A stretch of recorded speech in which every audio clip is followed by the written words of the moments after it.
Okay, everyone, we're going to start the third and final panel for today. And for those of you that I didn't get to meet yesterday, I'm Irene. Irene Sunwoo from Columbia GSAP. And our first group is Abnormal, who are a creative agency engaged in a multidisciplinary exploration of design, architecture, scenography, and illustration. And their names are Marcelo, Mattia, David, and Luigi. And their project, I presume which you're presenting today, started as a free and non-chronological graphic novel in which obsolete 3D objects and unrealized formal obsessions were rearranged in spatial narratives. Iconographic images describe, in an allegorical way, the strange intersection between the internet, gaming, and religion. So I'm very interested to hear what you have to say. Thank you. Hi all.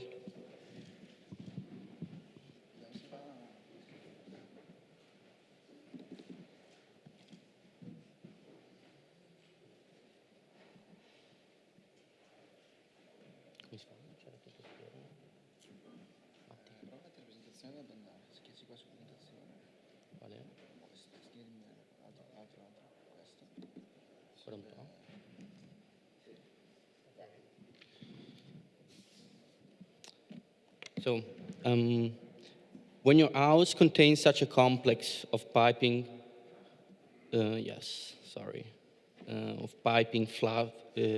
ducts, wires, lights, inlets, outlets, ovens, sinks, refuse disposer, hi-fi reverberators, antenna, conduits, freezer, heaters, and so on.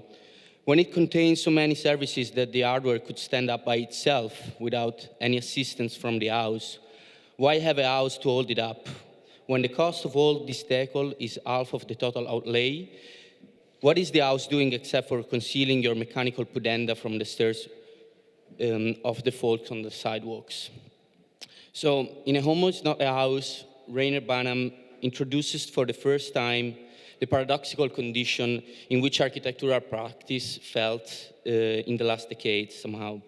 The restless increases of technological apparatus within the body of the building have reached a critical point for which architectural envelopes have becoming less relevant than the hardware helping it to perform as a building.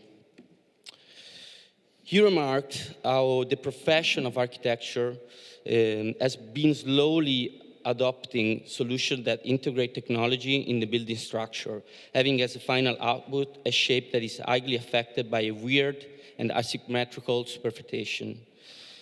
Yet, after the first period, hardware, sockets, pipe have been hidden by means of design, encapsulated in beautiful design shape. Technology, in general, has become more and more a tool for selling products, supporting an idea of future in which freedom and satisfaction can be achieved only through technological progress. Rainer Banham himself criticized the use of the analogy with the machine exploited by the modernists to promote a radical agenda in which ornament was neglected, in the word of the modernist, for the sake of efficiency. One of the first who used this sort of way of using technology to promote something else, something like the future, has been Edward Bernays, who was a master in marketing strategy. And he was called in the 1939 to curate and direct the Universal Exposition in New York City. The title was Democracy, and the theme was technology incorporation at the service of the people. In this case, technology became the framework of a huge operation of persuasion, bringing people to desire a futuristic lifestyle. Hence, we could say that he bypassed the paradigm of efficiency and functionality, exploiting the idea of the future led by technological progress rather than technology itself. So, from a technology intended as a skin for design object to a technology as the hidden intestine of this. Rather than its rationale, the relationship between capitalism and technology has brought technology to be sublimized by a veil of cuteness in order to make it desirable by the markets. To design technology is to design hideouts for cables, sensors, memory cards. the history of technological cuteness reaches the very first computers. One of these, the SSEC, was installed in full view of the public inside a former ladies' shoe shop next to IBM offices in New York. The main engineer ordered his workers to remove the ugly supporting columns that dominated the space. When they were unable to do so, they basically edited, they just airbrushed the publicity photos so that the newspapers carried a desirable look. In a more recent example, the iMac G3, firstly distributed in 1998, innovatively showed its inner components through a transparent plastic shell. Nevertheless, its color shell and its filtered corners give back an image of cuteness, a controlled appearance of this constellation of electronic devices. Thus, the idea of progress shapes out the idea of technology, where its frightening appearance has to be erased. The masking of design is then an obstacle to comprehension, preventing the user to understand the intricate processes that are activated just with one touch. In fact, an infrastructure variegated in its phenomenon presence, made out of data center, mobile devices, sensors, surveillance cameras, but also protocols covering the entire globe, can be activated by anyone who has access to a digital device. Yet, since its diagram is hidden by a veil of beauty and sensuality, it is becoming more similar to magic rather than process. For instance, the smartphone is the most intimate design object of history. No other tool managed to reach the everlasting Promethean desire of creating an extension of our physical and cognitive faculties. Nevertheless, it is a passive tool. It gives abilities without understanding. As designers, we should instigate to critically interact with objects, promoting comprehension at a deeper level. Our main interest as abnormal revolves around the idea of questioning the use of technological tools, drifting from its original purpose, that is, of course, passive but desirable, to stimulate and reveal its inner mechanisms. In architectural representation, that is a bit how we started with this graphic novel, we tend to show results that come out from a not efficient use of the rendering tool, rather than pursue the muscular photorealistic that should come out of as a preferred output. The images we have been producing express more the structure of an image rather than the image itself, putting the accent on how three-dimensionally is generated. This approach, of course, helps us not only as, to be more conscious about technological innovation and computation. Of course, we are conscious of the process and also promotes a more mature use of the tools and the technology in general.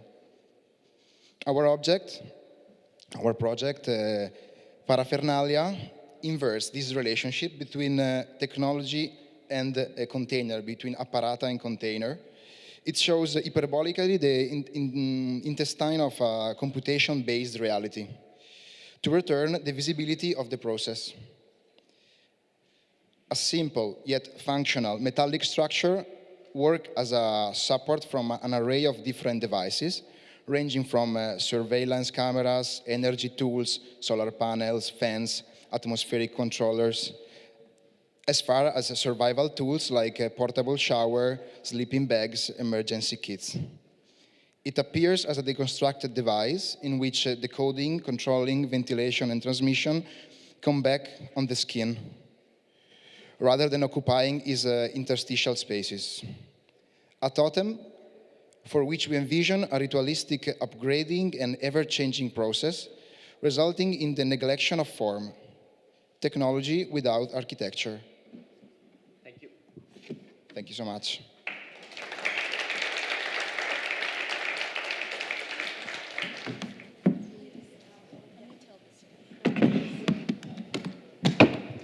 Just need a minute to set up.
but it's not,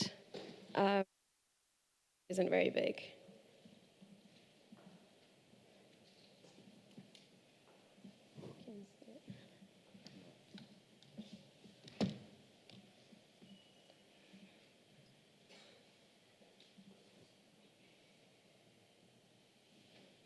See, it's here.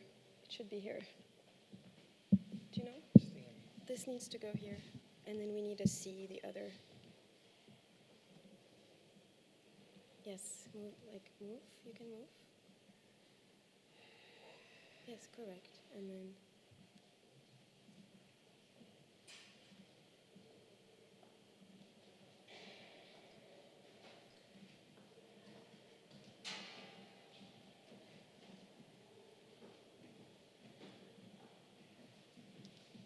Yeah, and then slide. Yeah. Duplicate or I extend? don't think duplicate will work. I need extend. Yeah.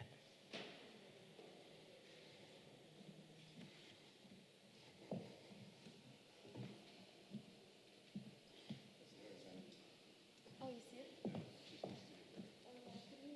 Could we move this up? And then.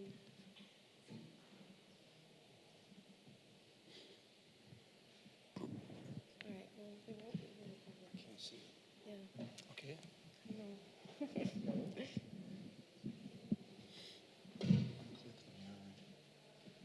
Extend. Okay. So then why?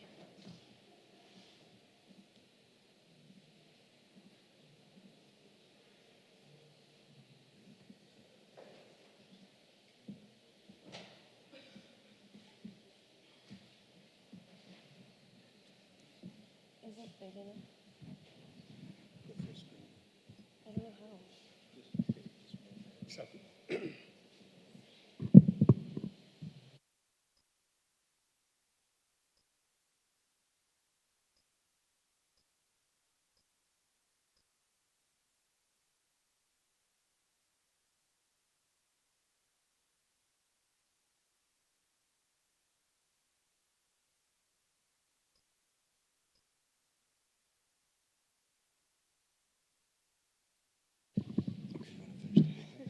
Okay, sorry about that. Yeah, we're Millions. I'm John May. This is my partner, Zana Curated. We're going to run through a few projects.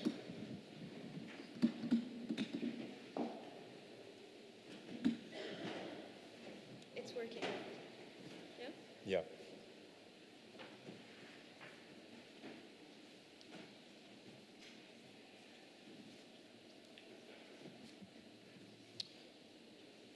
Okay, there it is. Thank you.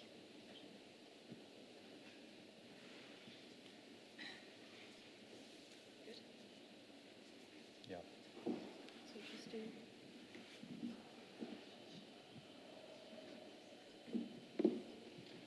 Okay.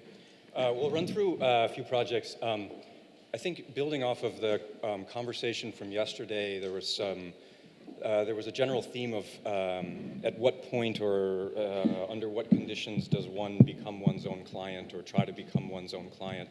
What kinds of freedoms are available in doing that, but then also maybe what kinds of dangers arise out of the ability to be one's own client. I'll show you two parallel projects, really. One of them you might be, at first glance, tempted to call fictional, and the other one we might be tempted to call real, but we'd like to posit a slightly different relationship between the two, which is to say that on the one hand, we do have a piece of property that we're trying to develop. It's several acres. We're trying to develop it into somewhat of a collective living compound. We're trying to ask what it would mean to live communally. Right now, there are several structures on it already, and we'll be adding a few more. Workshops, we'll add our own. We're building our own office there. It's, for those of you who know Los Angeles, it's north of Santa Monica, south of Malibu. So there's that very real project that we technically are the client for and the developer for. On the other hand, we've also worked for a number of years on a project called The Collectives, I think we started it maybe even in 2013 or 2014. And so it's been a kind of long, unfolding, messy project. To us, the project of the collectives is just as real as the other project. And these two projects, these two worlds kind of, in our minds, they sort of resonate with each other, and certain kinds of possibilities come out of the collectives that then will be realized in the actual lived project. And I think building off of some of the conversation yesterday, we were reflecting on it last night, and in a way it's not so much that we imagine ourselves to be our own client for this project, it's that through doing the project we might actually become slightly better versions of ourselves. That is more social, more communal, and certainly less wasteful energetically, which I'll get to. And from the very beginning of this project, years ago, we've been sort of obsessed and fascinated with these early images, these photographs of the Unité de Habitation in Marseille, which many of you may be familiar with. And in that sense, we had to grapple along the way with an initial repulsion to the notion of nostalgia, which I think is, we're all sort of, as architects, we're trained to never be nostalgic, and on the other hand, we do find ourselves nostalgic at times for images like this. And so we wanted to understand what that meant, what it meant for us as designers. The collectives, there's three versions, there's collectives 1, 2, and 3, and put very simply, we just decided to take on the three main typologies that we've all inherited from modernist housing. So the tower, the bar, and the carpet, or the high density, the medium density, and the low density. And we've tried to interrogate certain kinds of basic conditions that belong to all of those, and wonder about what certain techniques we've inherited from the modern social housing project, what they mean for us in the present. And in particular, we've tried to attack the concept of efficiency, because we began to see the concept of efficiency as highly problematic in the present, especially when you are no longer working on an orthographic drawing surface, but instead you're working in, say, a program like this, Revit, where if efficiency and efficient living was one of the sort of unifying goals of the early socialist housing movement, today you won't find a single developer that doesn't want an efficient floor plan or an efficient condo building. And so we wanted to attack the housing typologies around the concept of efficiency and circulatory efficiency on the one hand. And then on the other hand, the other piece of it is really a kind of extended material research project where we want to look at energy efficiency as problematic as well, which is to say that those societies that in which energy is most efficient also use the most energy because it's cheap. And so the projects will run through, that's why you see a kind of, as we've worked through these questions, we find that we have to get down almost to the level at times of clothing, because in a way this is, the collectives became for us over time a kind of, an almost thermocultural or thermopolitical project, in which really what we're looking at is the relationship between bodies and thermally active surfaces, in particular around the concept of thermal mass. And thermal mass, it isn't necessarily a silver bullet, and it certainly is not necessarily helpful in a lot of climates, but in the Mediterranean or southwestern climate of the US, thermal mass is a beneficial condition in which the surface temperature of certain materials is always lagging well behind the air temperature, which means that surfaces feel cool when it's hot during the day, and they feel warm when it's cold at night. So you need this kind of intense diurnal vacillation that you get in a city like Los Angeles or other similar climates. And in those instances, we really had to even look at the kinds of fabrics that people might be using. The dominant fabric type, at least in the United States, is a kind of performative fabric in which you're meant to be insulated from the surfaces you're touching all the time. So we're trying to invert those ideas. So the first project, I'll run through very quickly. Is it clear? Yeah.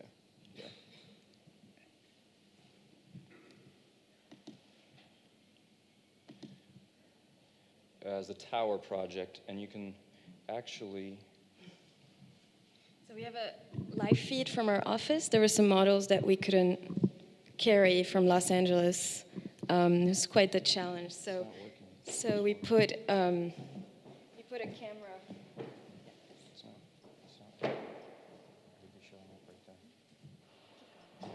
Anyway, we'll see if we can get that going.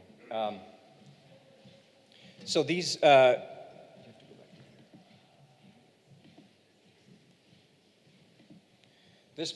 first project is this tower project. We began to look at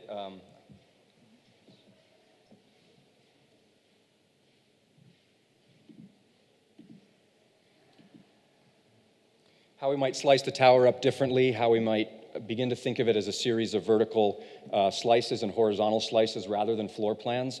And so in a sense, all of these different slices are taken from profiles which are on the 4 facades, and those profiles are all taken all the way through from one facade to the other.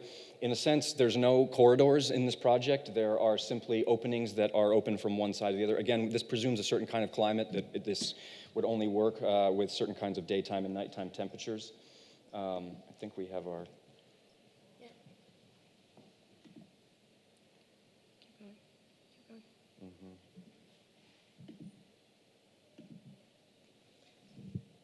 So here's model.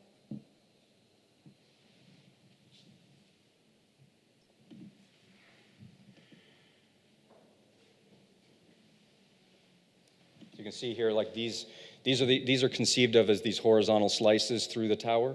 They're simultaneously plans and reflected ceiling plans. They leave a lot of mass that can be carved out.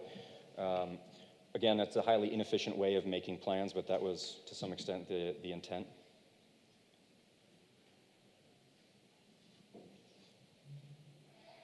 Here you can see the wireframe.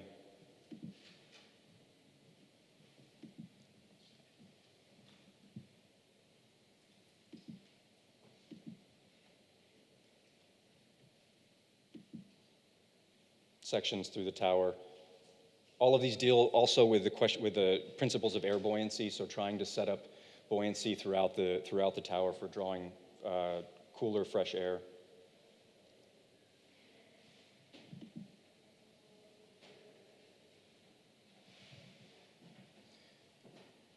We've begun to work on the low density, what you might think of as a carpet scheme. Similar principles.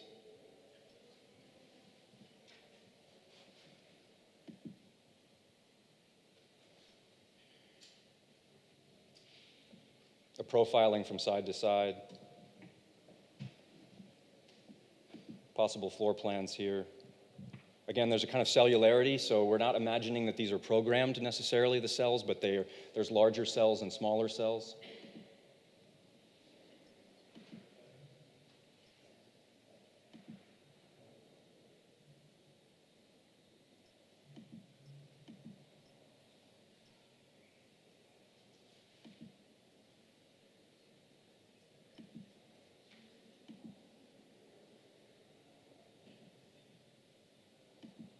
So, but as we've done this, and we're on to the third one now, the bar, which we're not going to show, but as we've done these, we've also tried to bounce into a much more, a smaller scale, a more controllable scale, and Zena can talk about 2 projects that are shown here.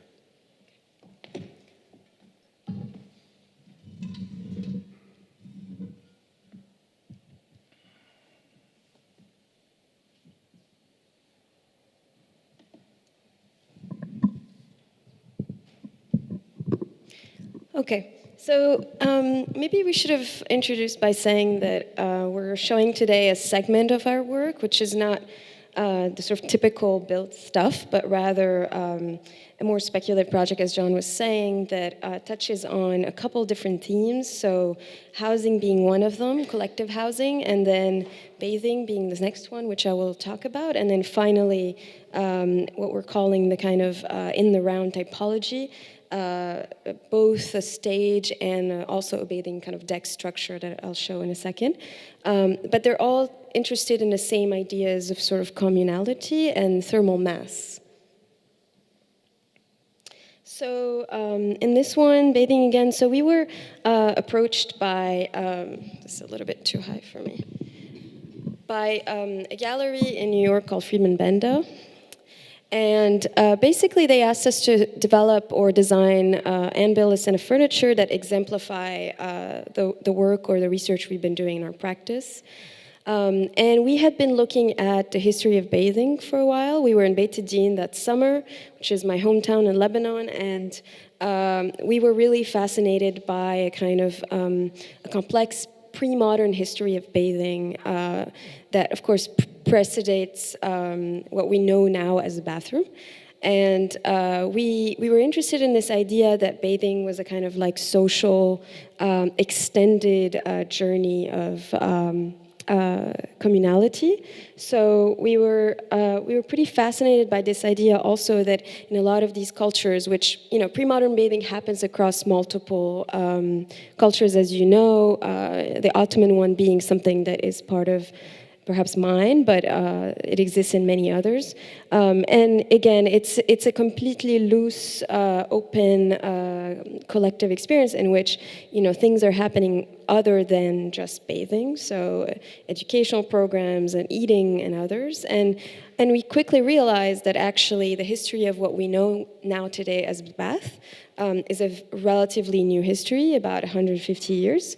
And in the early 20th century, as you all know, because of the invention of two elements, which is the wet wall, in which things became aligned, fixtures became aligned on one side, and of course the one-sided porcelain tub, the culture of bathing changed completely from a kind of collective culture into an extended daily routine into something that is efficient and also solitary, which is more important.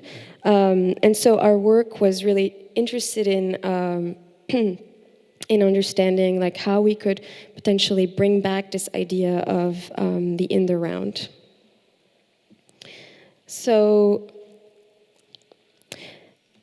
okay, so we showed the wet wall. And so here, I mean, you're starting to see again like the difference between the sort of compact bathroom, which became known in the US, especially in Britain and in the US later on, which is largely the result of the two things that I mentioned.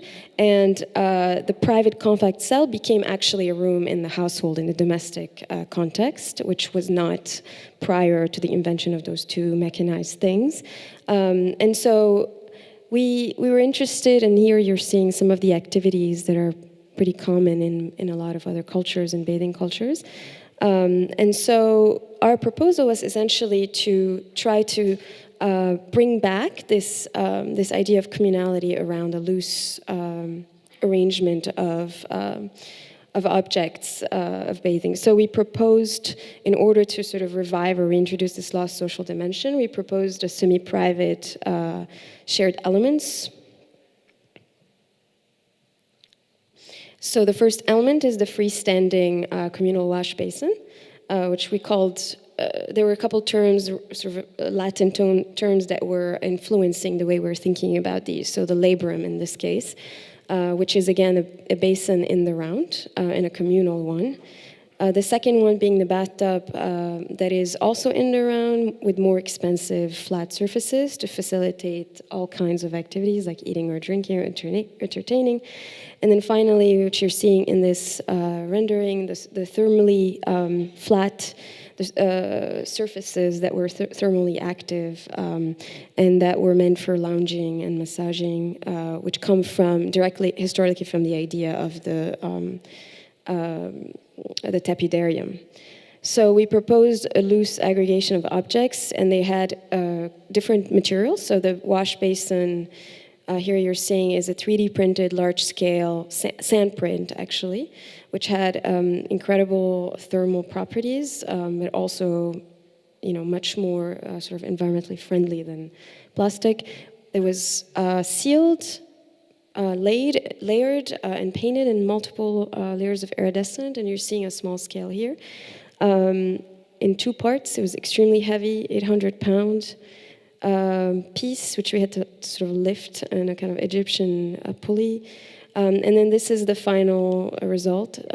We didn't build the bathtub because of sort of space in the gallery, but here you're seeing the wash basin with a faucet that is sort of 360, and then the thermal surfaces that were actually cast in white concrete with reinforcement.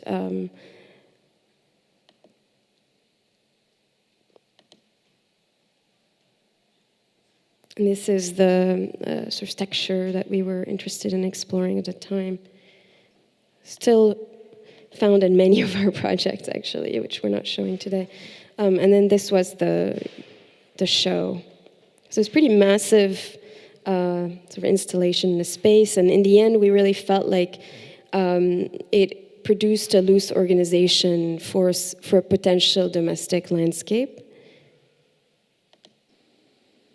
And here you can see the scale.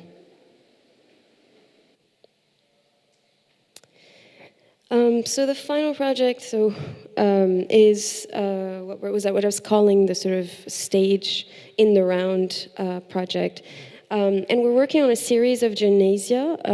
The first one, well, maybe I should preface by saying that we've been interested a lot in researching just typologies of demountable but also cast sort of stages in many different cities, and you see like they have a very particular kind of flexible sort of seating, but also just kind of brings crowds together in an interesting way, and sometimes in even urban context.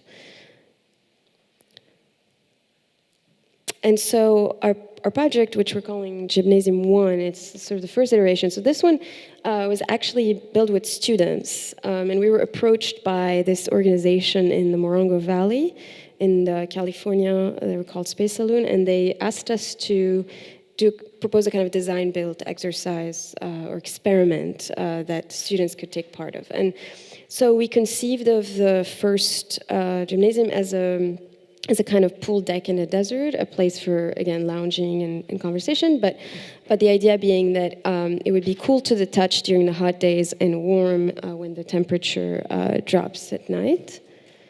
And you start to see we did pretty specific sort of 3D scanning of the site, point cloud, and you see it sitting in the site. It's an open experiment, and the particular material we were interested in using is hempcrete. So hempcrete is this sort of obscure material that is not too far off from concrete, but it has much better sort of carbon footprint by far.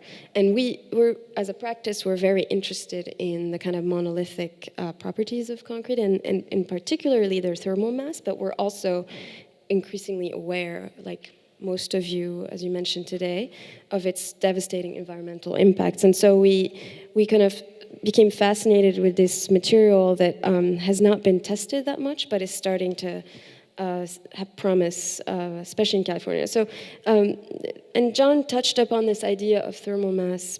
To be clear, I mean, the thermodynamics of such materials work pretty well in very specific climates, and the climates we are used to, which is the canyons of California, and then my own, the Mediterranean. So given that these are climates that oscillate in pretty extreme ways, so you've got cool days and hot days and cool nights, and there are wide swings, especially in California. It's very dry, it's not humid. So we were interested in sort of taking advantage of those oscillations.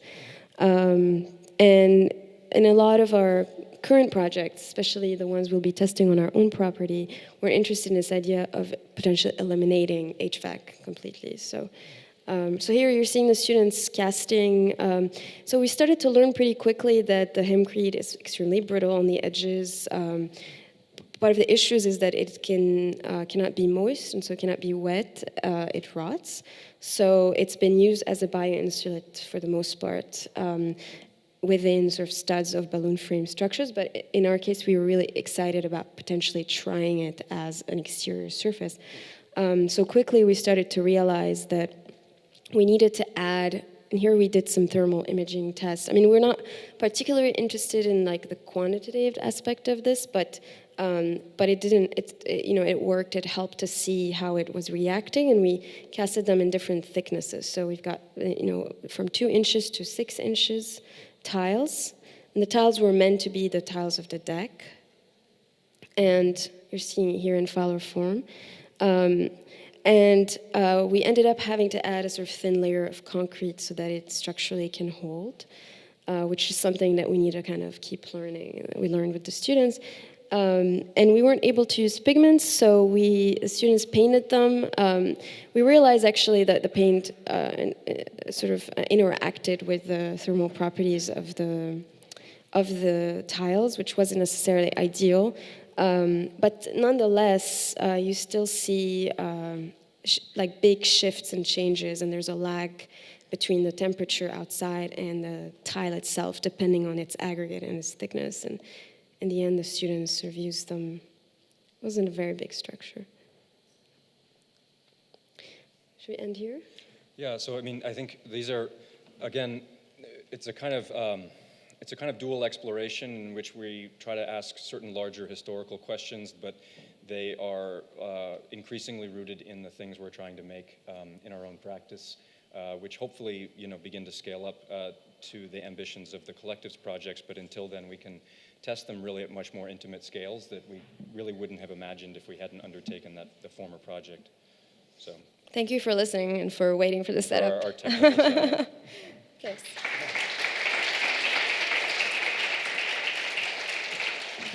All right, thank you, John and Zema. And interestingly, our last two presenters for this panel are rolling solo, so I think also something to talk about later is what it means to work in a group and what it means to work independently and the challenges that one faces either way. So with that, our third presenter is Olivia Page, who's a recent graduate from Central St. Martin's in London, and she's investigating the biological wastes of our cities, the rural and industrial, researching manufacturing techniques, maker spaces, and waste producers. Thank you.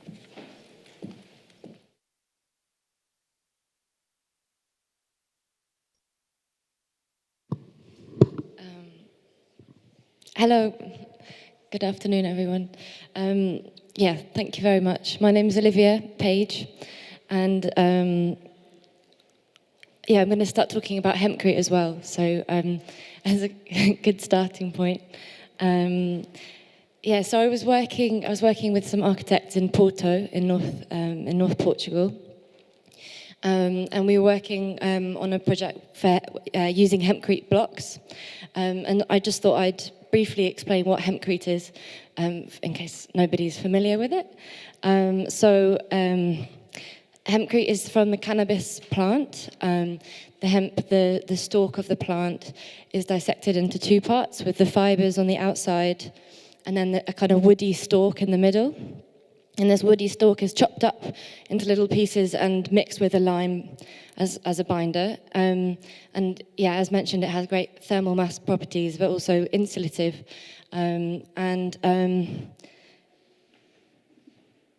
So I was working in the production of these bricks with the architect, who also the contractors, and they produce the materials themselves.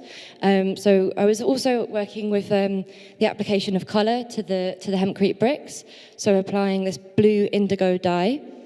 But I actually don't really want to dwell too much on this project because I'd quite like to get into my thesis, which I kind of use this as the base point and then moved on into different kind of areas.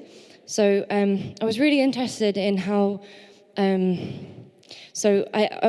thought the Hempcrete was an incredibly good material in terms of environmentally, but I was also quite concerned with the idea that it was an arable crop and it would possibly compete with food and land space, and also the use of lime and kind of using it at high temperatures to extract it and mine it and quarry it. So I was interested in what other materials actually already exist in abundance, and locally, so not having to use large transport distances, with low heating energy input to create the materials themselves.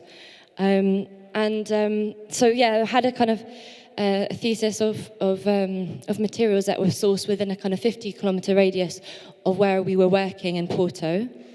From that, I created a recipe book for abundant bio-based construction materials. So that's this book over here. And I'm going to go through it on the computer just so that you can all see it.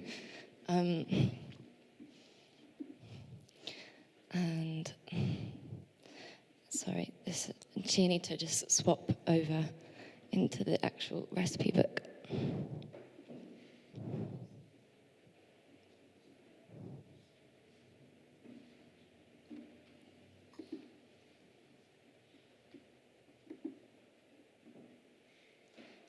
So I tried to, the recipe book, I tried to separate into two parts. So there's the aggregates, and then there's the binders.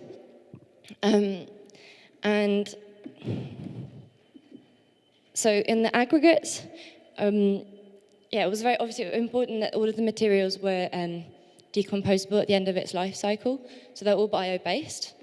So coffee, I was trying to map out exactly the quantities that were being produced in Porto City and where I could source them. So mapping them out in the city who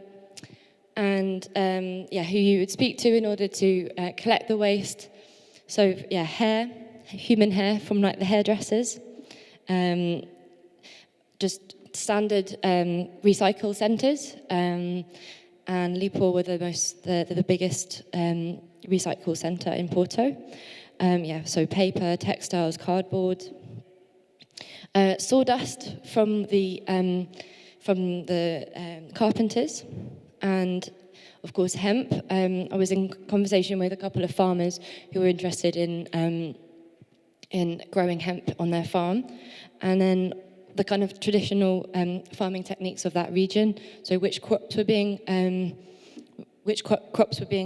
farmed, and what the kind of residues were being produced when they were dealing with them and processing them to be sold and to be used. This is just a kind of that conversation, but summed up in some statistics. So going on to the binders, the second part of the recipe book.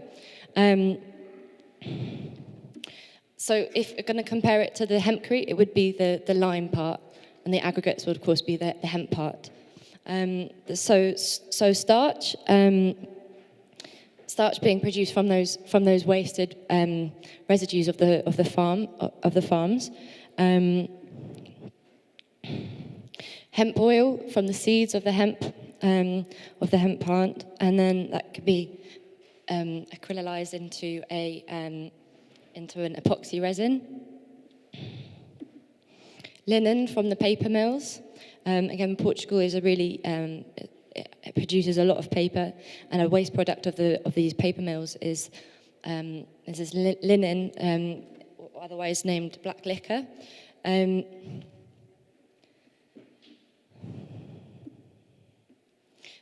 Tannin. Portugal have a lot of oil farms, so all of the like a waste product of producing the oil, like olive oil, all the leaves are kind of just discarded onto the ground, and of course when biomass is just left in the ground, it produces methane, which is actually detrimental, another emissive gas apart from CO2, and then tannin. So tannin can be extracted from the olive oil, from the olive leaves, and through a chemical process made into expanding foam. And again, soil. Thermal mass. So soil and alkaline together, the clear soil together mixed with alkaline creates this kind of geopolymerization, which means that you don't have to fire the bricks. And then compressed earth. So I'm sure everyone's aware of compressed earth bricks. It's kind of as it says on the stamp, just compress them in a machine, which is detailed on that image. And then you can use a 6% cement to stabilize it. but depending obviously on the soil types. And then mycelium, so I think this is everyone's favorite one. And then so for anyone that's not familiar with mycelium, it's the root of mushrooms, so the white part that grows off and it feeds off cellulose. It grows and it kind of creates this amazing network, kind of consuming all the cellulose that it finds in its way, and that acts as in this situation, it's acting as a binder. And I will now go on to I'm missing out. So Portugal's the biggest, apart from Finland, it's the biggest consumer of fish in Europe, and in the companies that produce the frozen fish, they would de-shell the like lobsters, and all of the shells have this polymer inside called chitin and chitosan, which polymer, so it's kind of plastic properties. As similarly to seaweed, has 70% polymer inside the seaweed itself, and different species produce different types of different properties. And I was working with a scientist in Coimbra in the centre of Portugal to develop the right type of polymer to produce in a construction situation. So I'm just going to kind of go over the materials that I was working with. Going back to here. Yeah, so obviously it was trying to apply this in a construction architectural application. So, for example, I was in the studio, just in the architecture studio. I was with pots and pans and a heater. I was making these materials, trying to imagine in a very low budget, very low tech way, what their potential applications could be. So, from waterproof cladding, exterior cladding, to interior insulation, to waterproof membranes, and replacing MDF, dense fibre boards. So just this is kind of summing this whole conversation up, I suppose. This image is just trying to map out exactly where all these materials are coming from, what quantities you can obtain, and kind of projecting a potential future path towards making bio-based materials in this specific area. And I suppose the conversation that could come out about this is a kind of vernacular architecture of like what's the what type of buildings you would construct from these materials, and if it is different, or if you would want to kind of replicate similar aesthetics that are already existing from conventional materials, which is something that I find very interesting. And then so this is a kind of summing up of the applications of these materials. I made a one-to-one model of and this is the kind of remnants of this image that you can see on the television. So externally, there's a hemp fibers mixed with a bio-based resin and expanded foam made out of the tannin that I was explaining earlier. Coffee and seaweed, and I know it's a bit difficult because you can't really see these materials, but they are here. And so coffee and seaweed. Kind of dense fiberboard, and then here there's a starch and straw, MDF, and hemp shiv, the shiv being the woody inner stalk, mixed with chitosan and starch, and this is the mycelium corrugated panel, based from the hemp shivs, and then so for my thesis, I designed this. Factory to create these materials, and the spaces that it requires to produce the materials, and a kind of suggested building a new build structure. And I think I'm going to end there.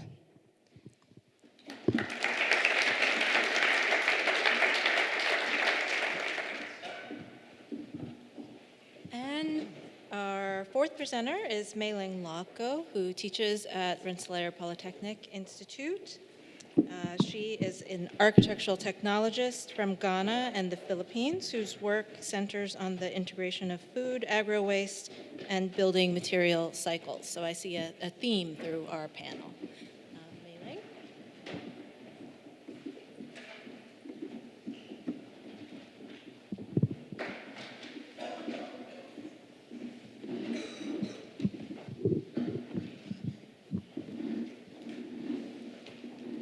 Thank you.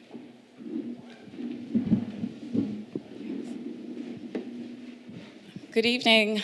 I guess since I'm the last speaker this evening, you guys might be worn out, so I'll try and be as brief as possible and succinct. This project that I'm talking about is called Coup d'etat, and I do mean it as a coup. The title was inspired by my father during his time when he was a military doctor in Ghana, which had a lot to do with timing. And for me, in my research, I'm very interested in the building material life cycle and understanding how do we time and use materials in buildings relative to other intersectoral material life cycles. It is also a question of how do we actually, as architects, as designers, as building professionals, as artists, how do we intersect with a wider ecosystem in order to get the most out of our material life cycles. For me, the amount of time that materials actually spend in our building are getting increasingly shorter, particularly relative to the time they spend in, under our earth, for example, or growing into specific types of plants. And we know our buildings and our building stock is being retrofitted constantly at much faster rates. But I think given the way our buildings choreograph this march of materials to be extracted and processed, it is a very powerful platform. We know today that 40% of all energy is consumed by buildings in buildings. If we break down that 40%, 20% is actually spent building the building, whereas a much larger percent is spent maintaining it. So do our materials actually participate in the maintenance of this building, the buildings that we're living in? So there's a quantitative metric, but there's also a qualitative metric, right? We know on average we're spending over 90% of our time in buildings. I know that's true for myself. I'm sure it is for other people. So the impact of the materials that we surround ourselves with indoors has a huge impact on our quality of life and our health. So there is a qualitative aspect to this. I'm also more interested in the politics. Do we realize the politics of our material life cycles and the type of economies that we set up when we design or spec materials in our buildings? A few years ago, in 2012, this seminal article came out in the Proceeding of the National American Academy of Sciences, PNAS, unfortunate name. But it began to break apart this myth that as nations become more successful and they begin to achieve really healthy economic growth, that they become more efficient with their use of material. That's incredibly untrue. We know that, as of 2012, nations actually triple their use and extraction of raw materials in terms of consumption. So for me, understanding how to transform this paradigm, somebody brought up the concept of energy efficiency. For me, that's an outdated paradigm. And we need to look at actually what the impact of these materials are for achieving very specific things during their lifetime. So to move away from this paradigm that we're all familiar with, where we extract, put a lot of energy into processing materials, only for them to remain inactive, essentially, in buildings and form huge waste problems, how do we rethink the politics of our materials? So Jessica Alba became part of a very large campaign promoting coconut water, and it has fueled the rise of a multi-billion-dollar industry around coconut products for cosmetics, for food. I can't remember the number of emails I've gotten about any type of new coconut products that have come out. I'm kind of sick of coconuts, so it's nice to talk about this project again. But it led to this surplus of coconut husk waste all along the equator in the tropics. There was a domestic as well as international demand for this material. And I became really interested in it mainly because where I am from in Ghana, you're not allowed to dispose of coconut husks in waste streams because they're so heavy. The bulk density of these materials is incredible. And what's interesting about this material is, like any fruit, if you imagine the performance of these materials as they grow and the performance they need to exhibit in order to, in this case, condition an embryo for coconut water and coconut meat, it's incredible. They deal with high salt conditions, high solar radiation, high humidity, a lot of airflow. And so that performance is captured in the building material when it goes on to its second life. And for me, this became very interesting in terms of thinking about how do we actually leverage this performance or keep this performance when we think of what we need our buildings to do. So the first question in this project, Curated, is to really think about how do we decouple this material footprint that is continuously increasing from our economic development. It has to do with how do we actually use materials according to their properties and at the right time. For me, agriculture is a great place to begin with, mainly because its main purpose to grow food only accounts for a third of that actual fruit. 2/3 of that is actually burnt in open air or downcycled into other applications. So, the coconut as a case study is not the most widely produced or the most widely grown material around the world, but what was interesting were a number of properties in terms of what was in the material that allowed us to use it as a flagship material. It contains a very high percentage of lignin, the structural binders in natural materials, and relatively low quantities of cellulose, which is food, which leads to really interesting applications in the building industry. So for me, the role of architecture is value creation. It's almost a cascade of applications. So as an alternative, if you think about throwing away the husk from the coconut water product, we typically downcycle them into agricultural media. These are used as soil substitutes. And the amount of value you get out of it per unit mass is much less than if we can think of other ways to integrate them into buildings that take on the properties that its components are very good at exhibiting. And one of the ways we looked at it was to actually make a flat panel, like a 4x8 sheet panel that we use in reconstituted wood industries. But the actual cost or the competing products you have in those markets have been super engineered over decades. And it is very difficult to deal with a waste product because waste is produced everywhere and it's waste, so no one cares about its quality. So those two things mean that it's always going to be more expensive. So this is where I think design has a huge role to play. For instance, when you increase its value or application into an acoustic panel or an environmental module, I won't talk about that so much right now, which means that they have value-added performances in our buildings in terms of mediating our sound, our air quality, then the value goes up considerably, in some cases almost fivefold. And that generation of profit along the entire ecosystem that goes into producing these materials can be distributed in a much more productive way. So the coconut, we spent quite a lot of time designing a collaborative academic industrial alliance rooted in Skidmore, Owings & Merrill in New York. And for us, we started to look at these two components in the coconut husk that actually embody what Olivia was talking about, which is the binder, the thing that holds things together, and the coconut husk, its pith. And we discovered that it could melt at really low temperatures and pressures in order to give you materials that are as strong as oak. And a fiber, which is very good at absorbing water and nutrients or pollutants in some cases from our indoor airstream. So there was this range of performance from the mechanical, super strong materials that are able to deal with water and loads on a building, to materials that were incredibly absorptive, stuff that could actually accumulate things that we don't want necessarily in our indoor air.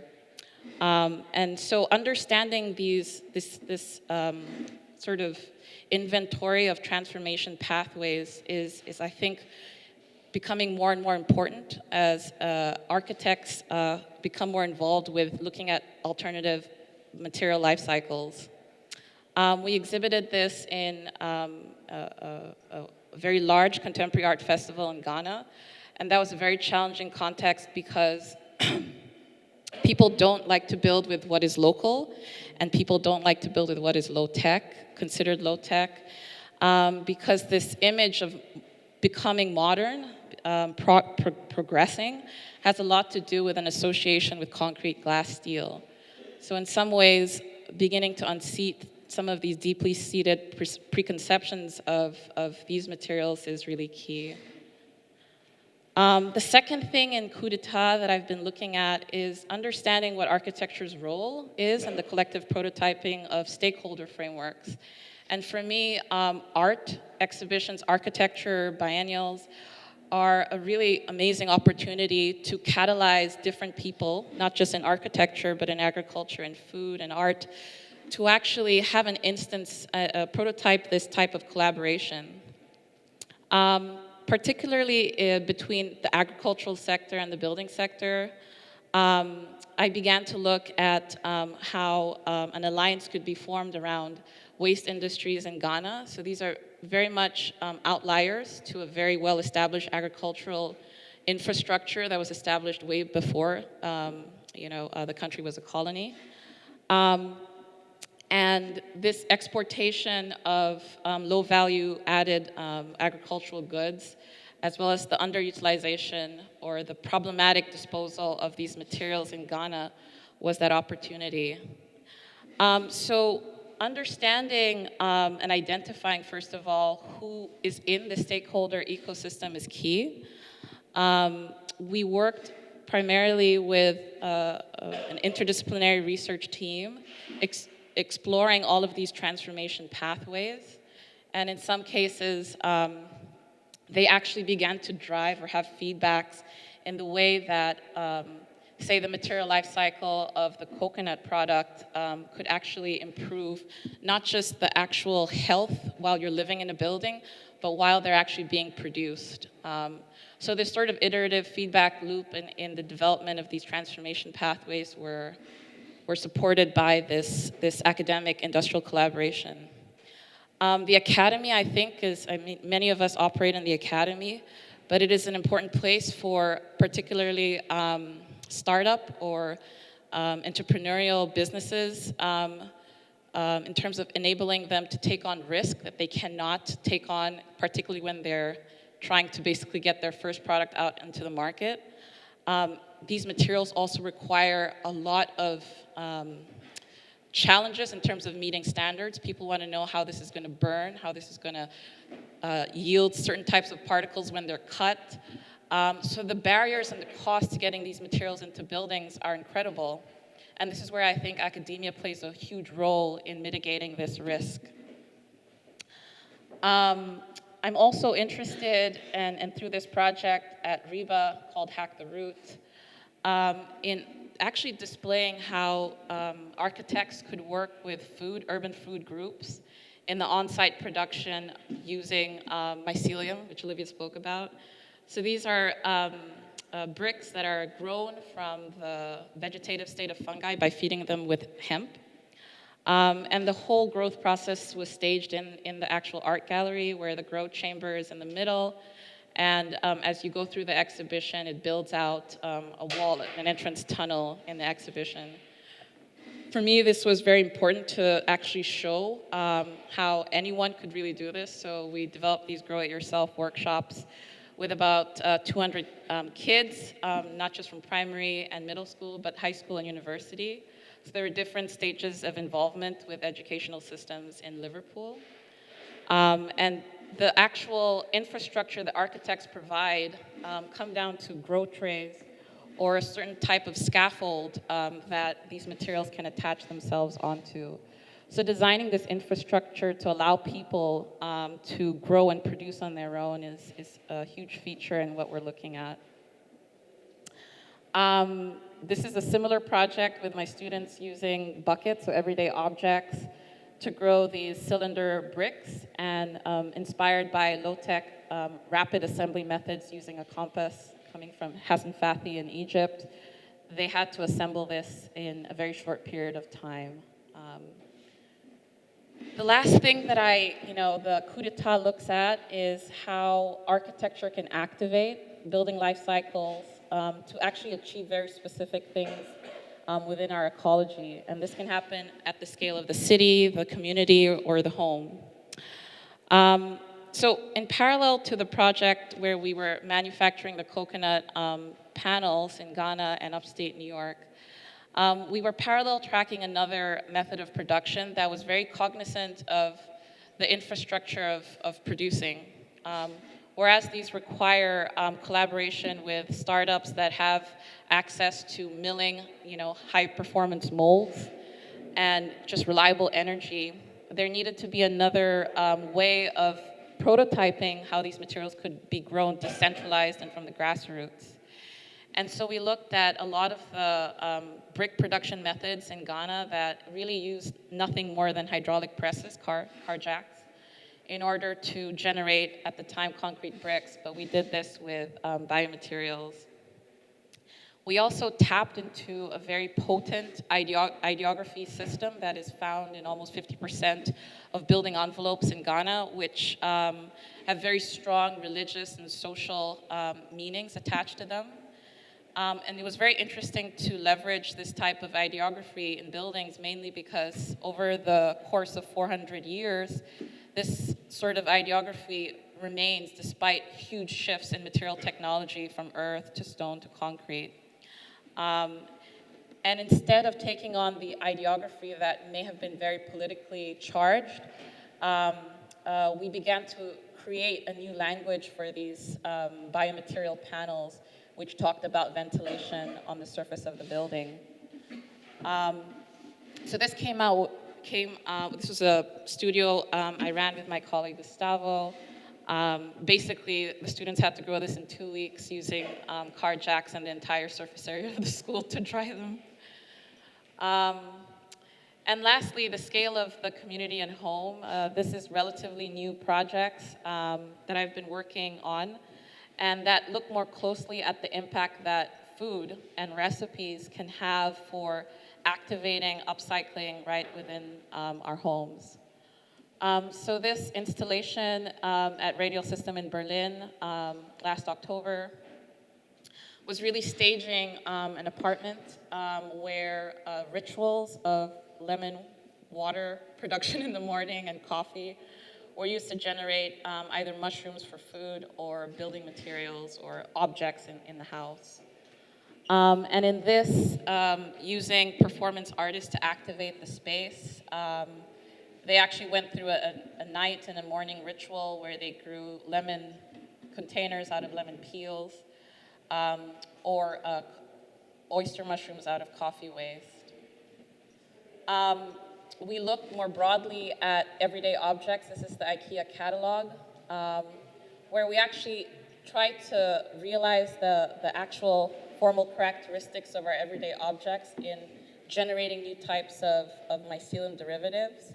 And that might create an entirely new ecology of objects in our homes.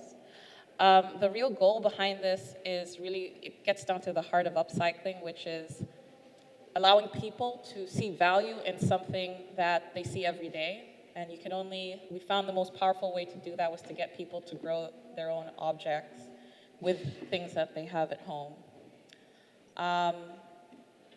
So there were a range of different furniture, household objects, and panels that were used in this. This project has been running in parallel to another project in France called with Atelier Luma, which is an interesting design research platform for prototyping circular material economies and sustainable building materials. And together with a chef that I work with in Ghana, who's promoting the use of forgotten African ingredients on an increasingly highly imported plate, she designed recipes where I basically take the waste from in order to generate new materials.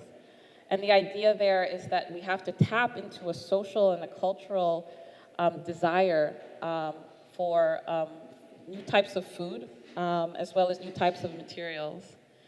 And so this project goes in next month into a community kitchen in Arles, where these different scales that I'm quite interested in coup d'etat are embodied. One is the actual fabrication of really high performance materials that we know can last and have achieved different material standards. So those become almost the permanent material infrastructure on our buildings that are attached to our buildings.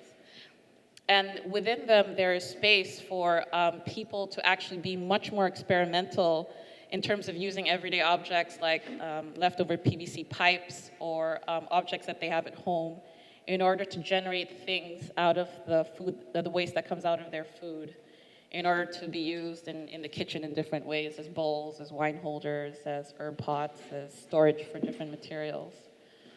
So this is being done at a community scale and very much looks at the ecology of Arles in terms of using lemon, rice, lavender, olive, rosemary, hemp in order to grow different parts of this wall.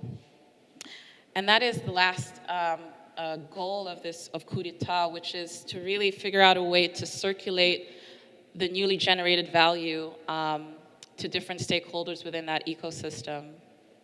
And I'll end there. All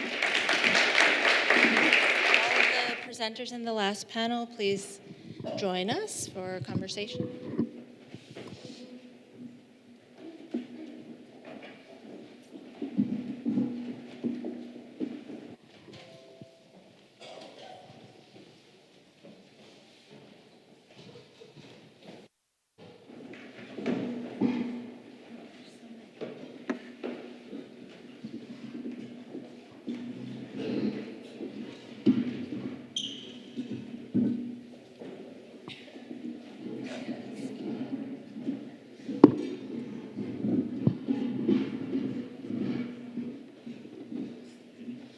Great. So thank you, everyone. I think we have a lot of, go ahead and sit down. Yeah. We have a lot of synergy across the various projects that have been presented, from zero material at the beginning to different material experiments at the end. And that was really striking to me. So in the case of abnormal, sort of refusal of material, and your closing note was technology without architecture, so in fact a refusal of architecture altogether in favor of a largely image-based practice, but you're arguing that there's a sort of materiality to the image as well.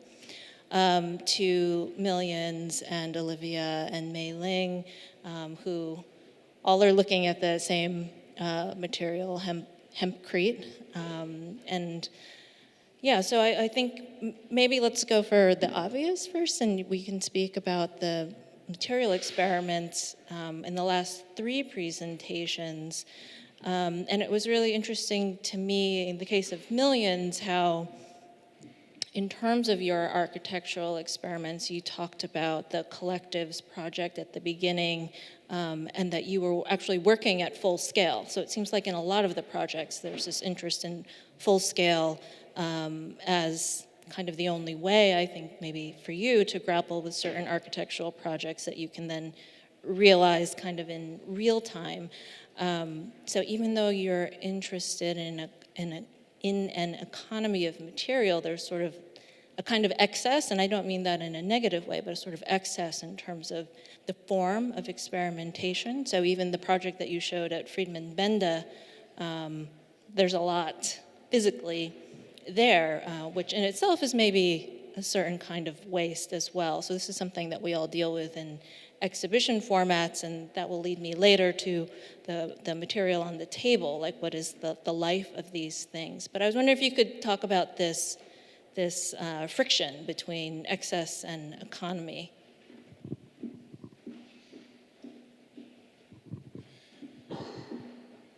Yeah, I mean, I think there might be a kind of aesthetics of excess, but we're deeply invested in something like durability.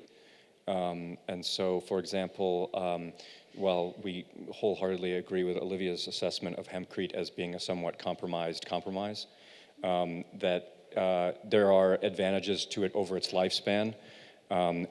Also, in our particular case, we're looking at Hempcrete in a very fire-prone area, and so it has fire-resistant properties that some of the other elements don't have. And so it contains a lot of the thermal mass aspects. So I don't know if we, I think there is an aesthetics of excess. There's at least an attempt to try to develop practices around pleasure and daily pleasures, and how architecture participates in daily pleasures. At the scale of not just the solitary individual, but the small communal group and then larger collective groups. And so maybe there are elements of excess in that, in the kind of expenditure of collective energies. But I think on the whole, at least this particular body of work, which now we're sort of coming to a close and we're starting to look at other kinds of things, we would hope that at least there is a deep ethic of durability in that, in which we're imagining certain kinds of lifespans for the objects we're designing that far exceed, certainly that far exceed a typical kind of just event-based architecture. I think just the final point on that is, like, the studio we're teaching right now is trying to reimagine demountable structures such that when we do get invited to certain kinds of events, that they go and live on, that they can have the temporality of an event, but they can also live on in other contexts after that. I just wanted to add that in some ways, like, we're also interested in the behaviors that are in some ways a consequence, but also a result of the experiment. So maybe if you guys are interested in the kind of quantitative research of the materials and their life cycles, we're deeply interested in essentially like what program means and how we live and how we can change how we live around different kinds of plans, different kinds of sections, different kinds of forms as well. So in some ways our practice comes from that point of view more so than the material sort of expertise, but we're also deeply interested in rethinking the materialities around that. So the excess of the plan, the sort of the enfilade, the no corridors, like all of these kind of purposeful inefficiencies are meant to be experiments in ways of life. Like, how could we completely move from our sort of comfort zone in some ways? And so formally, it became a kind of aesthetic and formal project as well. Yeah, and I appreciate that move to that opposite end of the spectrum, the possibilities of excess and rethinking what durability means.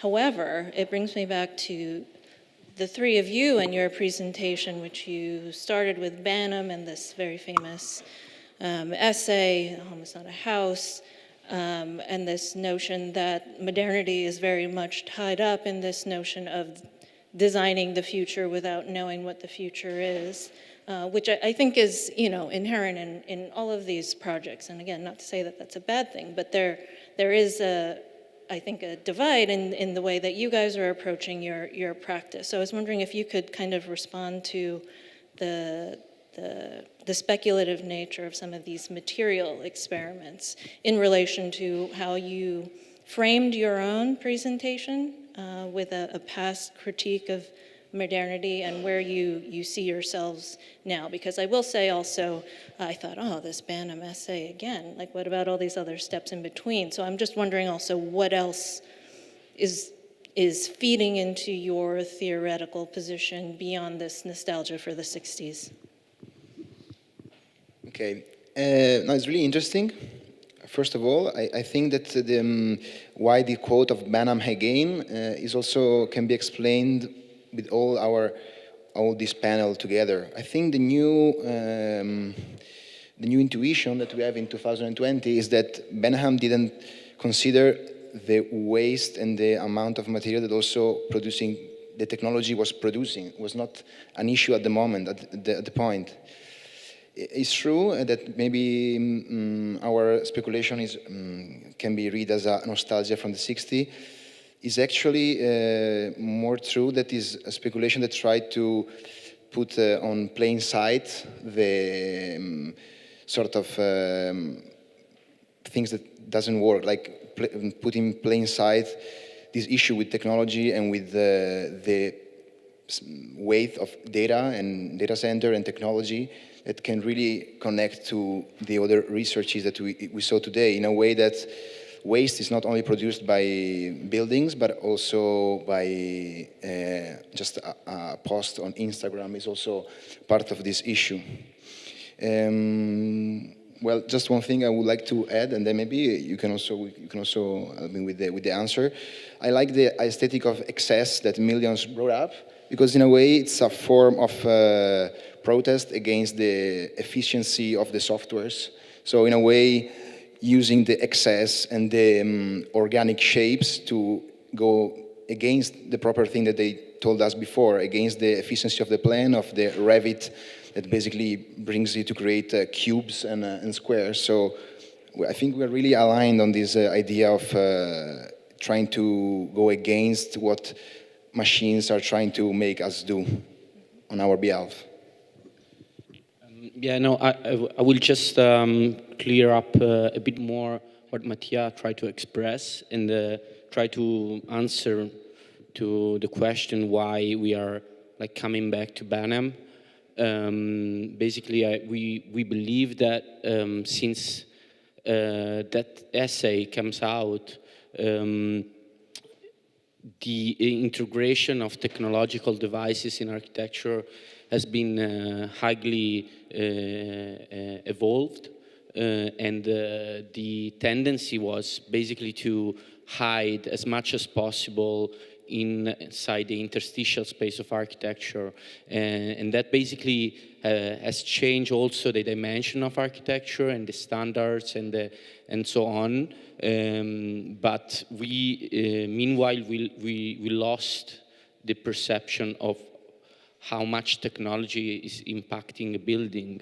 And this is very important because, of course, it's important to speak about the waste of material in the architectural process, and this is super relevant somehow, but it's also important to speak about the fact that a building is just an envelope without a technological infrastructure that supports all the kind of activities that somebody a user can do today in a building. So I think it's important to stress and to try to put light on the fact that when you enter a building and you connect to the Wi-Fi of a building, there is an entire infrastructure that is activated. So, and which is not local, it's global, it's planetary. So this is somehow gives you a feeling of vertigo, and we think it's also quite interesting as an artistic output, and that's basically why we try to do this. I don't know if successful or not, but yes, we tried. So that actually makes me think of Mae-Ling's presentations, because on a certain level you're talking about the transparency of buildings in terms of processes and impacts and sources and things like that. Not necessarily in terms of material, but you are speaking explicitly about material as a saturation of political forces. So it's quite interesting to me that your very research-informed practice is really looking out to different types of collaborators or actors. So could you talk a little bit about just how you go about that? Like, where does it end? Where do you begin as an architect? And it's interesting that you call yourself an architectural technologist, not an architect. Yeah, I mean, I think that first of all, my work begins from excess, essentially. And like Abnormal, I think that too often the things that are hiding what is actually doing work in our buildings gain prominence, aesthetically, experientially. There's almost this dumbing down of all of these elements in our buildings and this inefficiency of transporting air, across miles in our buildings in order to do something to it. And there's this lack of being able to actually deal with the phenomena that we need done in our buildings, right where you're sourcing the resource. So for me, I find a lot of affinity with what Abnormal and MILLIØNS is saying, though in a very different way. It may not seem like it. This panel is a thermal mass. It's able to store water in its pores, and when the sun hits it, it's absorbing all of that heat in the water, which is a very good, has a very high specific heat capacity, and it offsets the solar gains. So something that's so thin actually does a lot in terms of solar performance. So it is excess in some ways too, although we don't have the right tools and models to model that behavior right now, but we're developing it. So our software is dumb in that way. It's not able to simulate some of the more complex things that natural materials or bio-based materials do with very little effort. But to your question about where does this begin, this actually began from a high-performance material system. It was a green wall that was supposed to be installed in New York City's new 911 call center. And they needed to figure out in this green wall, what could we substitute the soil with in order to filter air from within? It's a very interesting brief because it meant that if there was a terrorist attack on New York, the air in the building could not be compromised for 72 hours. And what was amazing is the coconut pith, the binder, was very good at supporting not just the life of the plants, but absorbing stuff from the air.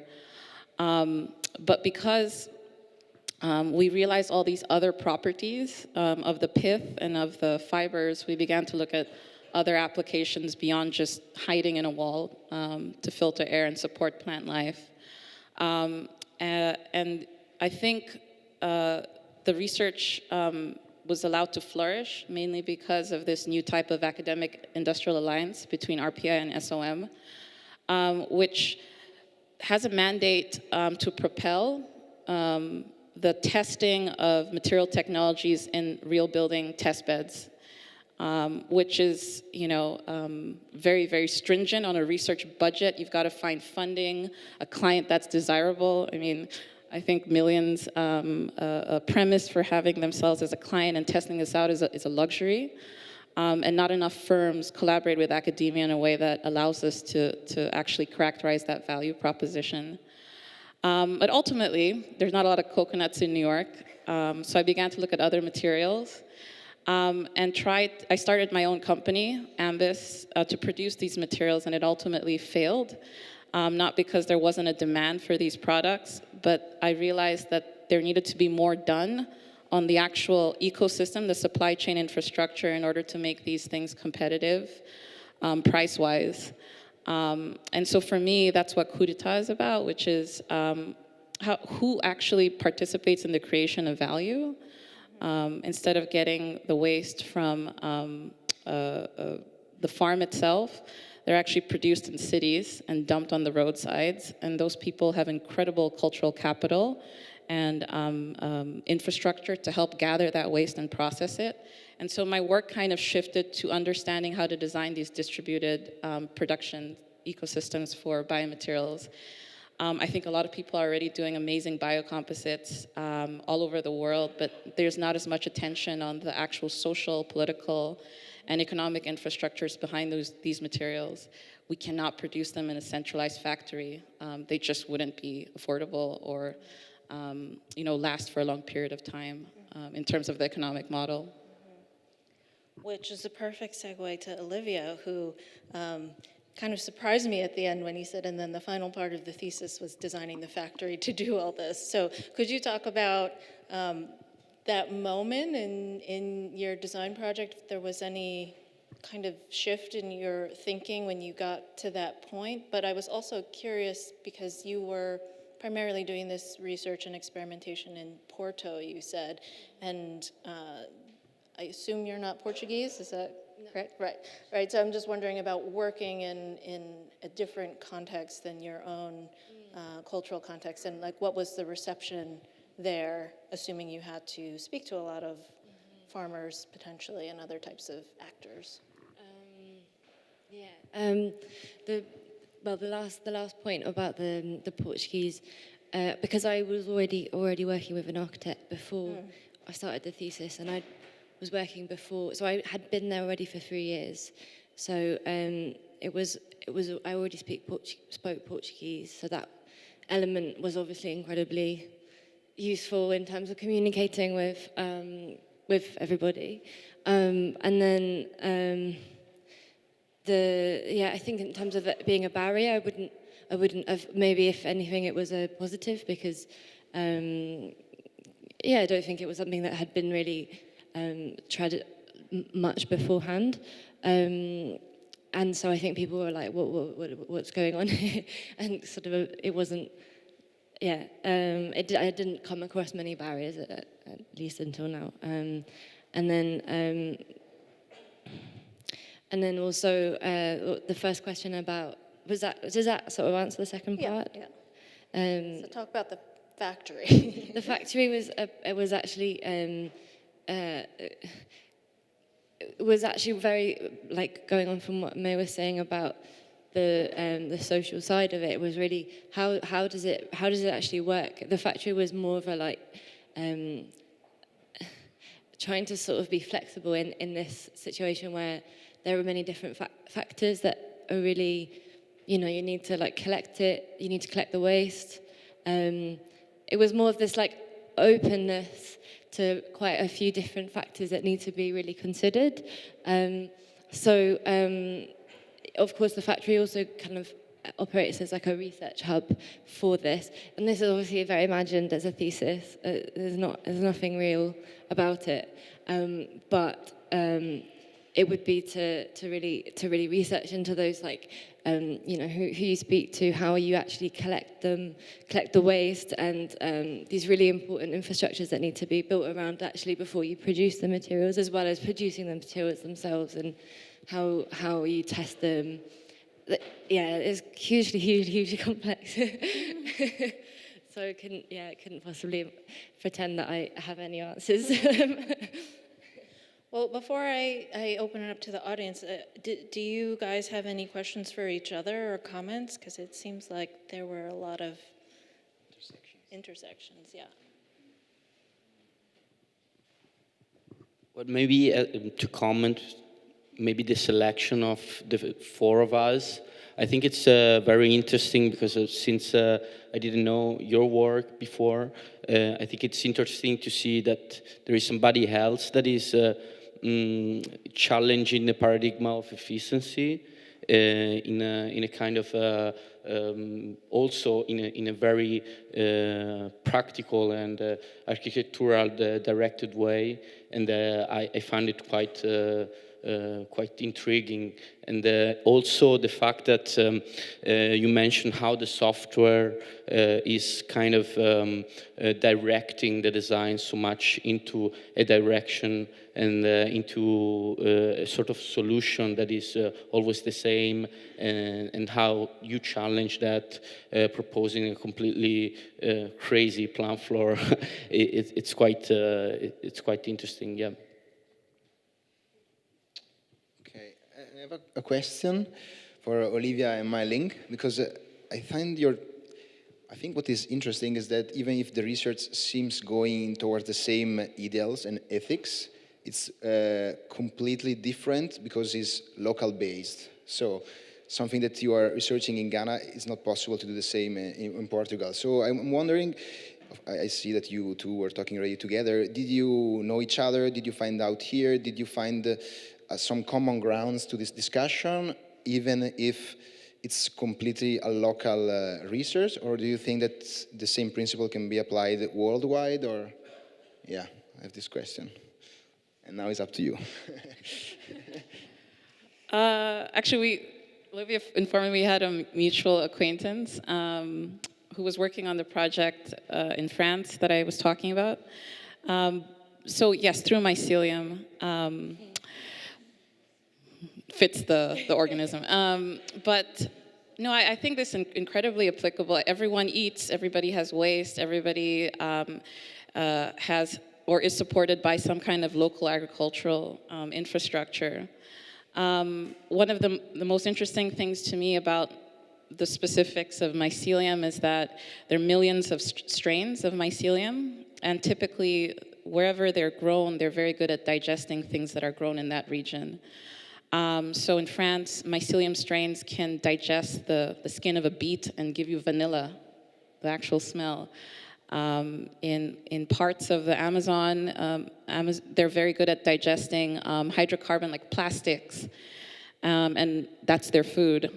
So I think there's a huge need for people to experiment locally with different types of biobinders and substrates.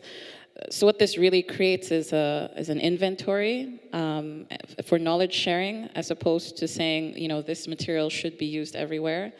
One of the biggest things I learned in the production of that coconut panel, which was a nightmare, is that no coconut is ever created equal. If you get a coconut in Ghana, it's very different from the one in Sri Lanka, which is horrible if you're trying to sell these at a standard quality. And so there are different transformation pathways for materials that come from a specific region. I think that as much as possible, material standards need to change to reflect the specifics of that region. And that's only to our advantage. Our climates are localized, our agriculture is localized. So I think there's more opportunities as opposed to some of the things that we do in terms of importing materials that come with a very specific way of living. The importation of glass and concrete delivers a very specific lifestyle around being air conditioned and rejecting sweat. And so there's a whole lifestyle associated with materials that we're not so cognizant that actually are huge barriers to these materials. And that's the kind of work that I think is universal. So, yeah. I don't really have very much more to add, but I think in terms of like architectural practice or however you would want to label it, it would be really interesting to see how you could like apply, as a kind of material person, architect, contractor, producer, go into a situation and map a particular area and that be a kind of practice in itself. How you can go into an area and really like see the materials, what excess is being produced, and then kind of design around that. I think for me that would be a really interesting way of working as an architect.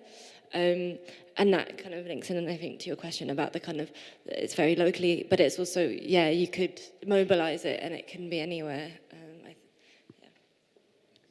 Right, so does anyone in the audience have questions for any of our presenters? Yes.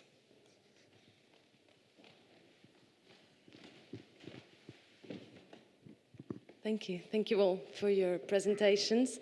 I have a question for Olivia about this process of collecting. In your presentation, you talked a little bit about your collecting of waste and what those sites are. But I wonder how in your thesis, you're representing the knowledge that you're collecting as well. I imagine the architecture studio where you worked, I imagine it's Scray, right? Yeah. And so I was just wondering how, those, because I suppose this incredibly generous and I suppose this network of knowledge is such a, I think, interesting part of the work. So if you maybe could talk a little bit about that process. Thank you. So the process of wait, could you just clarify which process of collecting the waste? No, collecting the knowledge. So this the knowledge of transforming waste into materials. I think what's really beautiful is that some of these techniques have been passed on from practice to practice, and there's a kind of genealogy almost of those sort of technologies. And I was just wondering, so far in your research, how that maybe becomes part of your project or not? I don't know. Just like the archiving of all of the work, really. I mean, in Scray, you're familiar with Scray's work, I assume, yeah. And that they have an amazing library where they can, they have a warehouse to store all of the experiments that they work with, and they have interns such as myself that were kind of producing it and documenting, archiving, and I think. Yeah, I mean, I think that's probably what influenced the kind of the recipe book, is that, this kind of, that there's not one sort of solution. I really enjoyed that there's so many outcomes that there could be possibly for, these big questions. Yeah, I'm not really sure how else to answer it. I don't think I answered your question, I'm sorry. But we can chat afterwards, yeah. Does anyone else have any questions? We'll do him, and then you do it. I have a question from, is it Mae-Ling? Hi, loved your presentation. One thing you passed over quickly, which you said you wanted to decouple, was it economic development from construction? Is that for economic? Could you maybe expand a bit on that? Because that's extremely radical, let's say. So, and you just passed over it quite quickly, and I thought it was kind of amazing. So, I mean, the idea is how to decouple material footprints from economic growth, which is to basically reduce material footprints, even though we're developing very quickly and our economies are growing. And to me, that is about being able to sufficiently use materials, particularly from agriculture, for a much longer period in their life cycle. So, sometimes when we talk of downcycling, you take the husk and you mill it down into this soil substitute. All of the intelligence embedded in that material hasn't necessarily lived out its full life.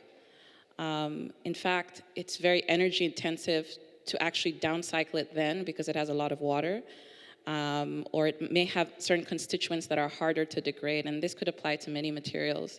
So how do you allow the building material life cycle to give it residence, and allow that to come into an actual form where it's really good to degrade, after a period of time? And so for me, that's what I mean. It's more of an efficacy. Can we use it for very specific things, rather than really constrain ourselves with this idea of energy efficiency, which is, to reduce as much as possible, because really we're not really seeing these materials in their true sense as resources to accomplish a much wider set of tasks or impacts in our buildings. So that's really about how do we extend the life cycle of materials in order to reduce our footprints per se. Yeah. Does that answer your question? Yeah, but yeah, I'd like to know more, but maybe not now. So could I also follow on that? You made me think of something that I had read a long time ago, when somebody in Russia in the 20s was designing along those thoughts, I think. They tried to design things together. So parts of the envelope of the building that would perform well would be designed together with other elements in the house that would be relevant to the performance, and from clothing to stoves to walls, for example. So whereas everything, and I think in most of you guys, which is if you share that interest in materials, is there really that such potential basically to kind of think of material within this life cycle of everything, where it starts and how it's consumed together in a much more layered and in-depth approach, and not just with a singular prototype of a particular element of the building or whatever the project is. So it's more of a question of potential to bring things together, yeah. No, I think that's a great comment. The only area where I see this happening is in a very expensive material standard called cradle to cradle, where they go in and they work with companies to, source materials, live within their first use application, and then think of second and third lives for these materials, which is incredible. I don't know if we as designers are ready to project that far, second and third life cycles, but at least for second life cycles, that's within our purview. But I think, again, I don't think we have the tools to model, second and third life cycles efficiently. We built a sort of outdoor pavilion with this, and we've been waiting for 3 years to see how it degrades. The type of pollution, humidity, and heat cycling is just something that we haven't necessarily developed the tools for, so that's difficult to say. But I think there's a lot of cues that we can take from the past. I hate to be nostalgic, but really, if you look at the sophistication of the vernacular architecture in, many hot humid contexts, or even in the Mediterranean that use materials, we see how long they've lasted and in the ways they were integrated very smartly in order to be replaced over a period of time. And in some ways, I think that's probably a very good instruction manual, but I think given our change in desires for comfort, for taste, and all that stuff, these are things that we need to embed as new criteria in terms of, designing these materials. No one wants to deal with a coconut facade that can't deal with water or gets set on fire. That's the first question they go, like, does this go on fire? And I'm like, well, we have a resin in there, and that's going to bring up your cost. So there's a lot that has changed, and we as designers need to deal with that changing standards. Yeah. Sorry, I should probably give it back. I just want to go back to a comment that abnormal that you brought up about technology, that it changed the dimension of architecture. And I see something in this group of sort of reclaiming the territory and expertise of the architect. Because if you think about technology and even this section of a building, how much is given over to technology, and then the architect cedes to experts that are not architects, that all of the mechanical experts, so you more and more territory is lost in terms of a building. And I think through, in a way, through all the projects, from a kind of formal and material project, it seems to me that you're reclaiming territory, and a lot of these big questions that get thrown out to architects about climate change, et cetera, it seems that you're also working within the kind of the tools of the architect. It is I think this came up in the last panel, a formal project, a material project. And I'm just interested to see how you think about, or if you think about sort of the way in which you're working is reclaiming sort of expertise or redefining the section, redefining the plan, but redefining the role of the architect. John, I don't know if you want to add to this, but I just wanted to say, like, some of the research we've been doing with the sort of panelized Hempcrete, we're working with experts. I mean, Kilmo and Saul Gregg, who are our colleagues at the GSD, they are the experts here in terms of how to put this together. I think in some ways they are also open-minded experts, and that's sort of the key thing, that in order to reinvent our sort of aesthetic lifestyle and our ways of living around these sort of formal propositions, like, we need to be working with open-minded technologists who are able to see this project beyond just the kind of managerial technologies of a building. So maybe just to sort of be more transparent about how we structure our collaboration, and maybe. But in a formal way too, your tower and it kind of, you're taking mechanical out of the equation in a way, right? I mean, that's a pretty radical reclaiming of the section. Yeah. The whole idea is, with all those projects, is we want to get beyond HVAC. I mean, so HVAC is, it's less than 170 years old, right? And if you think about the dominant contribution of architecture to climate change, is so much of it comes just out of the off-gassing of building systems. And so if we can, and there's, the vernacular intelligence, is like the first place we should look for this. What that means is you go back not that far, like, relatively short in human history, and everyone lived without HVAC. Of course, that means radically, and the concept of comfort for us, we've had to radically rethink what comfort means, and I think you alluded to this as well. Like, we may have to get used to sweating occasionally in buildings, right? And so, to your point, absolutely, the question of the section for us, what would a post-stereoatomic solidity look like, for example? So we don't build things out of purely solid things really anymore, right? Even concrete is it's not really a solid. It's a composition of things. So how do we get to some kind of solidity, some kind of new solidity that isn't the hollow plenum, the hollow mechanical plenum that that has just proliferated globally over the past 150 years or so, and that absolutely has to be disinvented. Actively disinvented. So if that means that we're reclaiming certain forms of territory, then I think that's a good thing. Yeah. Yeah, I think that's such a great provocation, and I totally agree with it. I think that architects need to reclaim their territory. It's super important, mainly because we understand how buildings work. We understand how people use buildings, I would hope. We understand the building's relationship with the ground and with air. We also know that there are certain synergies in terms of the way a person occupies a building from day to night versus season to season. In many ways, we can offer a lot of economic value propositions for getting solar panels onto buildings. For a long time, everybody thought the holy grail was to get electricity out of solar panels, but really, daylight and different grades of heat all come from solar panels, but we're not using them for all of these end applications that people want. So I think there's a lot of design and architects have to offer in terms of who's actually shaping these spaces and how inefficient they are today, which is why I really do appreciate the Banham quote in the beginning. I think that sometimes there is a clash in terms of encroaching, I would say, on other people's disciplines.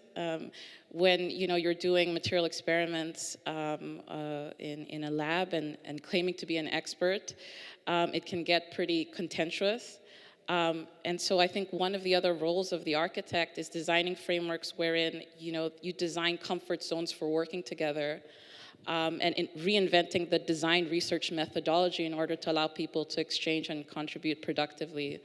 And it's interesting to hear some of the frameworks that everybody is sort of operating within, because it's about redefining that territory for exchange from very different disciplines. But at its heart, I think we need to have more agency in how buildings and technologies are integrated into them in a much more integrative, holistic way.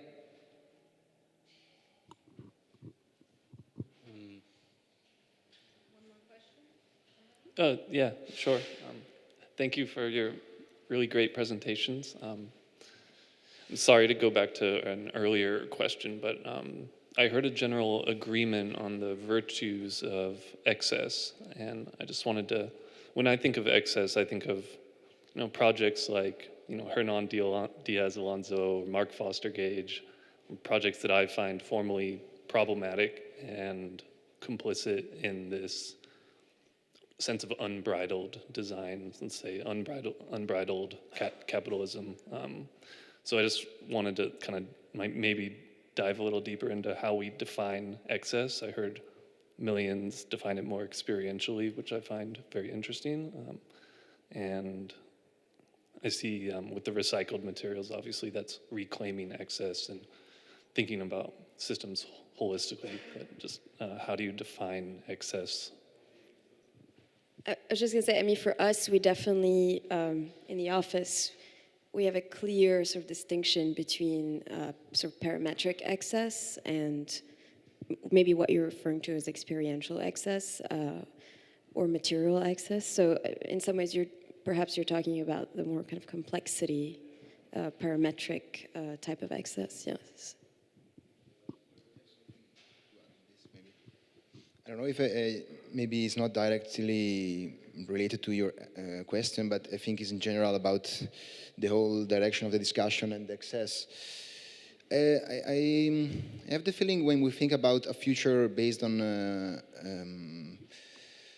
local and low tech, we have to be aware that we shouldn't think about a return to the past. I think we shouldn't forget that computation and technology increased a lot the quality of our life. In a way, we're talking about local materials, but we for sure want freedom of movement for all the world, and airport couldn't work without technology. So when we go talking about shouldn't be a low-tech vernacular, maybe we should go towards a high-tech vernacular. So in a way that you really, instead of refusing computation, we should all embrace it, but in a way also just understand it instead of just refusing it. So it's a future towards the awareness about computation together with the awareness of local materials and local qualities. So in a way, for sure, the future is not going to be less complex. It's going to be much more complex than how it was to be. Like, I don't like this idea of returning to the vernacular. It will be much more complex to deal with. But yeah, I don't know if it's about excess. Someone wants to add? Maybe I just wanted to add something to your question. I think this is a kind of a moment in which the architectural practices needs to change in some way their attitude and needs to be open to other skills. So and somehow when you say that there is a reclamation of territory, this is I think it's quite true, but it also has to deal with some problematic kind of field like engineering and architecture, like coding. This is something that I think every architect should learn, and it's important because it brings back the figure of the holistic architect that knows to do everything rather than knows just to design a plant floor or just to design a space. I think an architect should also be open to learn something from somebody else. So the collaboration is really important. And it's also true that even though there are lots of specific fields now, you can also try to become expert by your own. So knowledge is quite open and it's quite accessible, and it's just about having the time and the gut to do that. Well, to continue on the topic of excess, we are in excess of the schedule today. So I think that we should wrap it up, and you can continue the conversation over drinks and also tomorrow. So thanks, everyone, and thanks to our presenters.